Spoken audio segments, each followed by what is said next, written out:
அள்ளுதுனர்ல அது பணம் கொடுத்து கூட்டிய கூட்டம். ரோடு ஷோன்னு போறாரு, ரோட்ல ஆளே இல்ல. கம்யூனிஸ்டுகள் என்ன செய்தார்கள், விசிகா என்ன செய்கிறது, கூட்டணிக்கு ஆள் இல்ல. நீங்களா தகுதியானவரா கம்யூனிஸ்டுகளையும் விடுதலை சிறுத்தைகளையும் கட்சியில சேர்க்கிற அளவுக்கு உங்களுக்கு என்ன தலைமை பண்பு இருக்கு?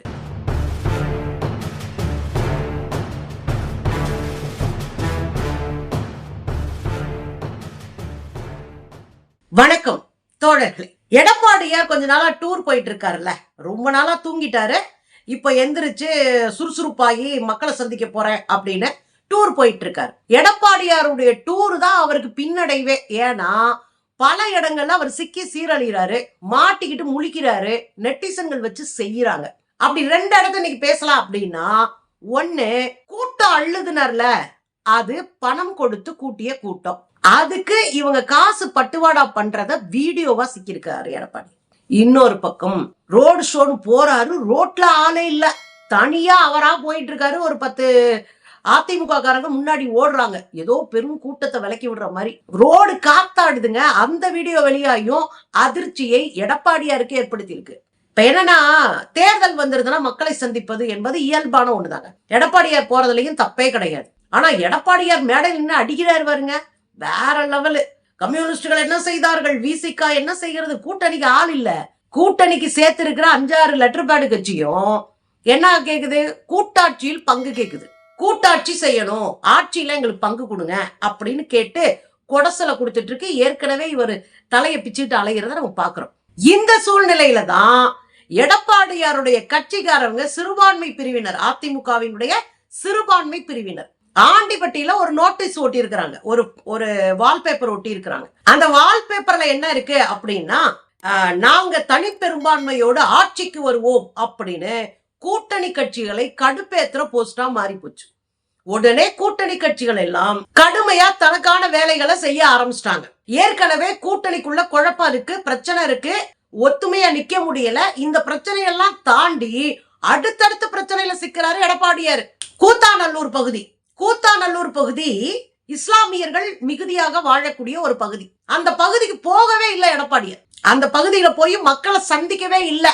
எடப்பாடியாருக்கே குற்ற உணர்வு இருக்குன்னு அர்த்தம். ஏன்னா இஸ்லாமியர்களை எந்த முகத்தை வச்சு சந்திப்பது? ஏன்னா போன வருஷம் வரைக்கும் நாங்க ஒட்டுமில்ல உறவும் இல்ல, பாஜக இந்த நாட்டுக்கே எதிரானது அப்படின்னு சொல்லிட்டு இருந்த எடப்பாடியாரு படார்னு போய் கூட்டணியை வச்சு நிக்கும் போது எந்த முகத்தை வச்சுட்டு எடப்பாடியார் இஸ்லாமியர்களை சந்திப்பாரு? அதனால கூத்தாநல்லூர்ல இஸ்லாமியர்களை சந்திக்கத விட்டாரு. இத நெட்டிசன்கள் பிடிச்சு துவச்சிட்டாங்க. அதனால இஸ்லாமியர்களை பார்க்க பயப்படுறீங்களா அப்படின்னு போட்ட உடனே ஒரு போட்டோ ரிலீஸ் பண்றாரு. அது இஸ்லாமியர்களுடைய தகியா என்கிற ஒரு கருப்பு தொப்பி.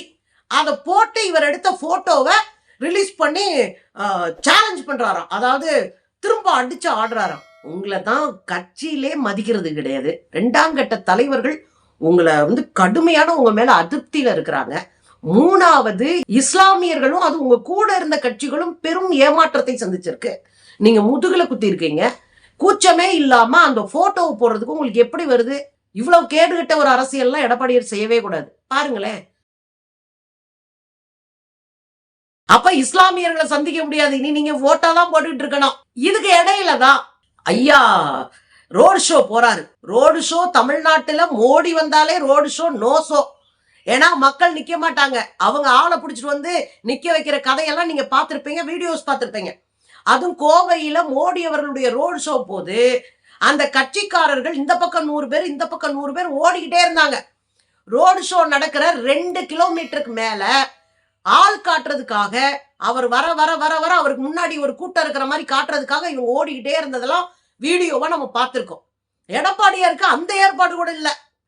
பாவம் அவரு. பாருங்களேன்.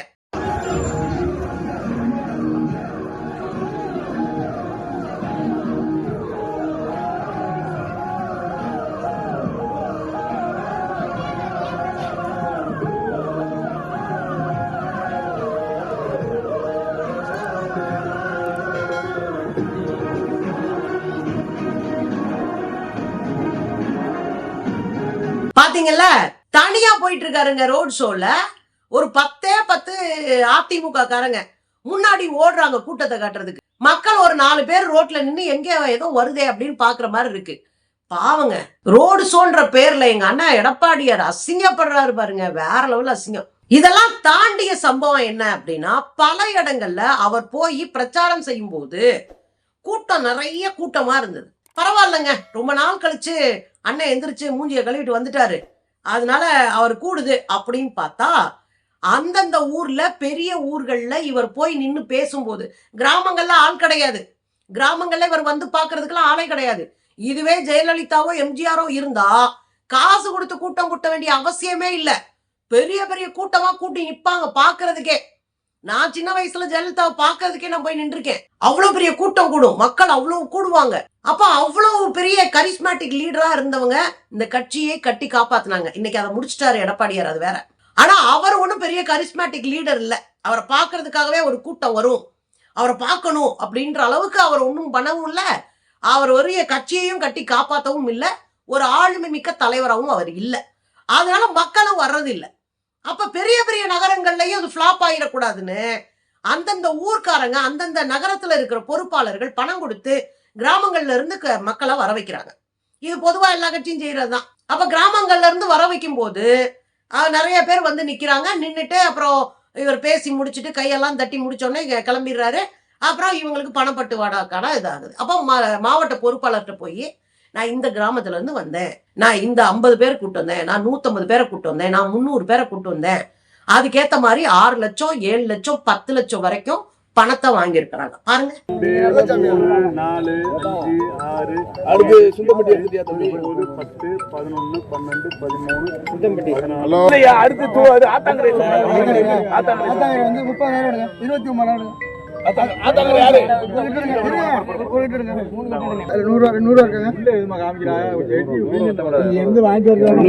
குறைஞ்சா கொடுங்க தம்பி, யாராச்சும் நம்ம ஒரு ஆளை குறைச்சிக்க சொல்றேன். 100 கொடுங்க. 5 என்ன கணக்கு? 5 பணம் கொடுத்தா அந்த 1 ரூபாய் சேர்த்து அந்த 1 சேர்த்து ஆரஞ்சுங்க, அது சேர்த்து ஆரஞ்சு கணக்கு நான் சொல்றேன். பாத்தீங்களா? அப்ப 6 லட்சம் 7 லட்சம் இல்ல 10 லட்சம் வரைக்கும் பணத்தை வாங்கிட்டு இவங்க கூட்டிட்டு வந்து 300 ரூபாயை கையில கொடுத்து அனுப்பிட்டு மீத காசை ஆட்டையை போட்டு வச்சுக்கிறாங்க. என்னைக்கு கட்சி விளங்குன்னு சொல்லுங்க? கட்சி உறுப்பினர்களை கூட்டு வந்து நிக்க வைக்கணுங்க. அவன் தன்னெழுச்சியா வந்து நின்னாதான் ஒரு கட்சி வளர முடியும். கம்யூனிஸ்டுகள் எப்பவுமே காசு கொடுத்து கூட்டம் கூடுறது இல்ல. அந்த 10 பேர் வந்து நின்னாலும் அந்த 10 பேரும் கட்சிக்காரனா இருப்பான், அவ்வளவுதான். கட்சி மேல உறுத்தா இருக்கிறவங்களா இருப்பாங்க. அதுதான் நம்ம பண்றது. நம்ம எப்பயுமே காசை கொடுத்து கூட்டம் கூட்டுற ஆட்கள் கிடையவே கிடையாது. அப்படி ஒரு பெரிய கூட்டத்தை கம்யூனிஸ்டுகள் கூட்டி இருக்கிறாங்கன்னா மக்களுடைய பிரச்சனையை அவங்க கையில் எடுத்திருக்கிறாங்கன்னு அர்த்தம். அந்த மக்கள் தன்னெழுச்சியாக சொந்த காசை போட்டு வந்து நிக்கிறாங்கன்னு அர்த்தம். அது பழங்குடிகள் பிரச்சனையா இருந்தாலும் மாணவர்கள் பிரச்சனையா இருந்தாலும் தன்னெழுச்சியா வந்து சேர்வாங்களே ஒழிய ஊருக்கு காசை கொடுத்தெல்லாம் கூட்டம் கூட்டுறது எங்களுக்கெல்லாம் வழக்கமே கிடையாது. ஆனா இங்க இருக்கிற பல கட்சிகள் அதை செய்யறாங்க, அது வேற.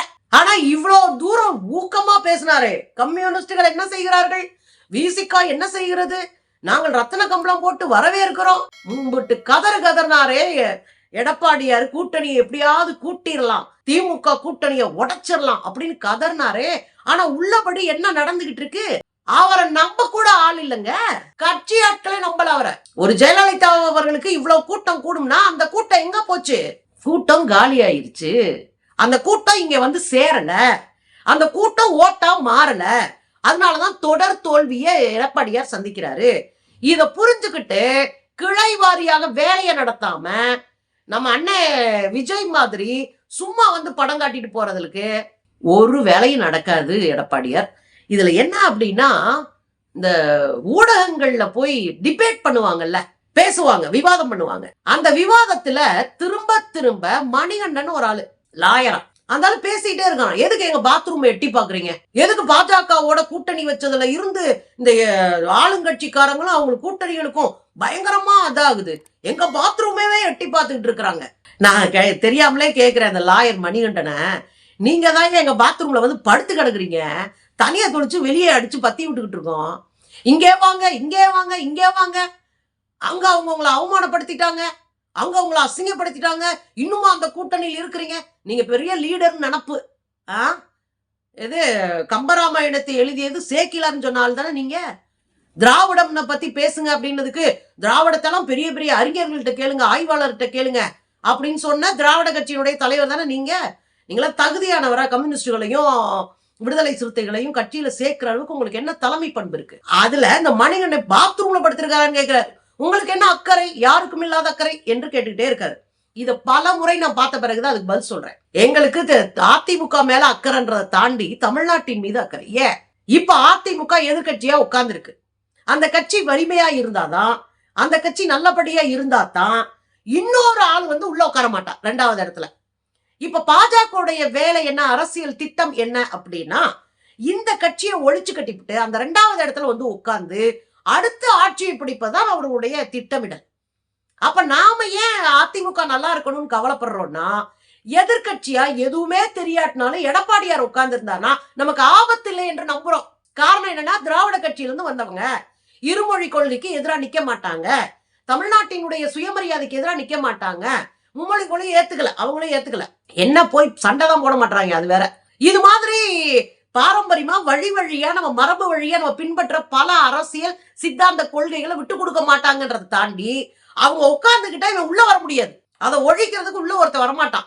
அப்படி நம்ம நம்பிதான் எதிர்கட்சியா அதிமுக இருந்தா நல்லது தமிழ்நாட்டுக்கும் நம்ம நினைக்கிறோம். ஒருவேளை அதிமுக இல்லாம போச்சுன்னா அந்த இடத்துல எளிமையா வந்து பாஜக உட்கார்ந்துக்கும்.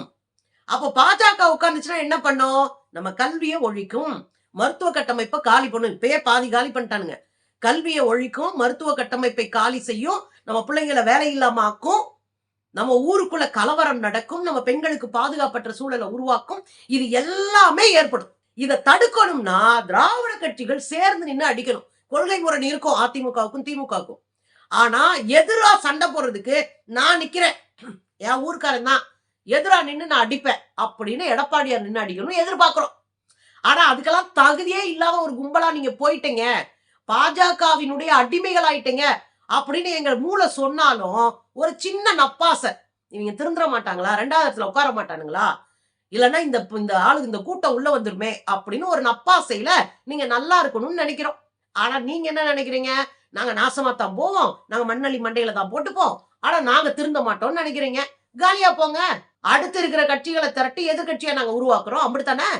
நீங்க இருக்கிற ஆளை வச்சு சரி பண்ணலான்னு பாக்குறோம். நீ சரியாகவே மாட்ட அப்படின்னா முடிச்சு விட்டு போக வேண்டியதா. அந்த இடத்தை நோக்கிதான் ஜெயலலிதாவும் எம்ஜிஆர் அவர்களும் கட்டி காத்த அதிமுக என்கிற எளிய மக்களினுடைய கட்சி, உழைக்கிற மக்களினுடைய கட்சி கண்ணு முன்னாடி காணாம போயிட்டு இருக்கு. 33-45% இருந்து இப்ப 15.6%, 7% அப்படியே குறைஞ்சு ஒண்ணு இல்லாம கழுத தேஞ்சு கட்டெரும்பா மாறின கதைக்கு மாறிக்கிட்டு இருக்கு. ஆனா எடப்பாடியாருக்கு இது தெரியாம அவர் ஒரு பக்கம் ஓட்டிட்டு இருக்கிறாரு. நமக்கு என்ன வருத்தம்?